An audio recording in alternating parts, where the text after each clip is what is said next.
క్రైస్తవ్యంలో రెండు ఎక్స్ట్రీమ్స్ ఉన్నాయి. ఒకటి, యేసు ప్రభు దగ్గరికి వస్తే అంతా అభివృద్ధి. ఇంకా యేసు ప్రభు దగ్గరకు వస్తే నీకు ఏం కావాలో అది ఇస్తాడు.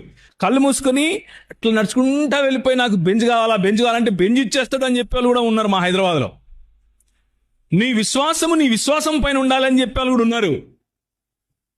అంటే అది ఎంత కుతర్కమో ఆలోచించండి. నీ విశ్వాసం పైన విశ్వాసం ఉంటే అప్పుడు ప్రభు పనిచేస్తాడు అని చెప్పేవాళ్ళు ఉన్నారు. ఇది ఒక ఎక్స్ట్రీమ్. అయితే ఇంకొక ఎక్స్ట్రీమ్ ఇంకోటి ఉంది. నువ్వు ప్రభు దగ్గరకు వస్తే మొత్తం ఏముండదు, నీ కాడ ముండమోసినట్లు అన్ని తీసేయాలా, బొట్టు తీసేయాలా, అది చేయాలా, ఇది చేయాలా, కాలు తీసేయాలా, అసలు నువ్వు వేస్ట్, నిన్ను అమ్ముకోవాలా, నువ్వు ఎందుకు పనికిరావు, అన్ని కష్టాలే అని చెప్పేవాళ్ళు ఉన్నారు. మనకు అభివృద్ధి ఇచ్చేది దేవుడే, మనకు కష్టాలు వచ్చినప్పుడు మనకు తోడు ఉండేది మన ప్రభువే. దేవునికి స్తోత్రం, హల్లెలూయా. రెండు ఉన్నాయి క్రైస్తవ జీవితంలో. ఆ రెండు వేరు స్థాయిలు, ఆ రెండు వేరు పరిస్థితులు, ఆ రెండు వేరు సిచ్యువేషన్స్.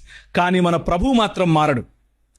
అక్కడ మన ప్రభువే, ఇక్కడ మన ప్రభువే. యోబు అంటాడు, ఇచ్చింది నువ్వు, తీసుకునేది నువ్వు, మధ్యలో నాదేంటి, నో ప్రాబ్లం.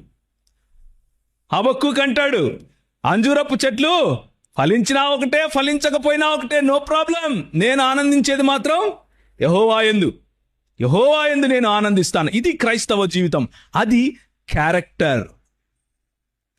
దాన్ని క్యారెక్టర్ అంటారు. ఇచ్చినప్పుడు నాయన, ఇయ్యకపోతే నాయన కాదు అనేవాడి క్యారెక్టర్లెస్ ఫెలో అంటారు.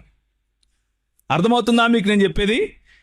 మీ నాయన చాక్లెట్ ఇస్తే నాయన అని దగ్గరికి పోయి చాక్లెట్ ఇకపోతే ఆ పక్కింటోని నాయన అంటే వాడు క్యారెక్టర్లెస్ ఫెలో అంటారు. ఇవ్వడము ఇవ్వకపోవడము పైన నాయనకే హక్కు ఉంది.